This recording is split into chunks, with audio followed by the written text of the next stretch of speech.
విద్యార్థులకు గుణాత్మక విద్య అందించడం కోసమే టీఎల్ఎం మేళా నిర్వహించినట్లు వెల్దుర్తి ఎంఈఓ సీతారాం తెలిపారు. మెదక్ జిల్లా వెల్దుర్తి మండల కేంద్రంలోని ప్రభుత్వ ఉన్నత పాఠశాలలో టీఎల్ఎం మేళా నిర్వహించారు. ఈ కార్యక్రమంలో ఎంఈఓ సీతారాం పాల్గొన్నారు. మండల పరిధిలోని వివిధ ప్రభుత్వ పాఠశాలలకు చెందిన అధ్యాపకులు తయారు చేసిన పరికరాలను మేళాలో ప్రదర్శించారు. ఈ సందర్భంగా ఎంఈఓ మాట్లాడుతూ ప్రభుత్వ పాఠశాలలో చదువుతున్న విద్యార్థులకు సులభంగా విద్య అందించడం కోసం ఉపాధ్యాయులు తయారు చేసిన పరికరాలను ఈ మేళాలో ప్రదర్శించినట్లు ఆయన తెలిపారు. మండల స్థాయిలో జరిగిన ఈ మేళాలో ఉత్తమ ప్రతిభ కనబరిచిన అధ్యాపకులను జిల్లా స్థాయి మేళాకు పంపిస్తున్నట్లు తెలిపారు.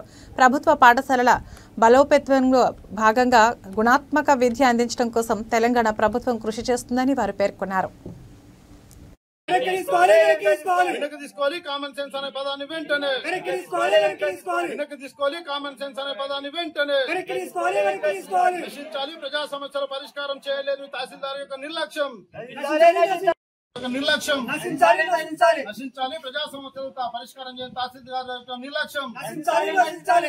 డౌన్ డౌన్ తహసీల్దార్ గారు, డౌన్ డౌన్ తహసీల్దార్ గారు వెనక్కి తీసుకోవాలి. కామన్ సెన్స్ లేదన్న పదాన్ని వెంటనే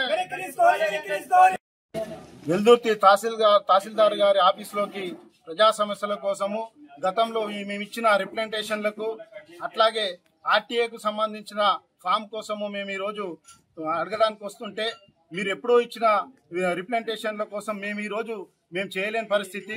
గతంలో ఉన్న తహసీల్దార్ గారు ఇచ్చిన రిప్రజెంటేషన్ కు మేమెందుకు స్పందిస్తామని చెప్పి ఆ సమాధానం ఇవ్వడము. అట్లాగే ఎందుకు స్పందించారు మేడము? ఇట్లా ఒక దిక్కు చెరువు కుంటలు కబ్జా అవుతుంటే వాటిపైన సర్వే లేదు, ప్రభుత్వ భూములో దిక్కు కబ్జా అవుతుంటే సర్వే లేదు, అట్లాగే విపరీతంగా మైనింగ్ ఏర్పడుతుంటే వాటిపైన సర్వే లేదు. ఈ సమస్యలు పరిష్కారం చేయడం లేదు. వీటిపైన ఎలాంటి స్పందన లేదు. మీద మేము అడుగుతా ఉంటే ఈ రోజు మీకు కామన్ సెన్స్ లేదా అనే విధంగా మాట్లాడి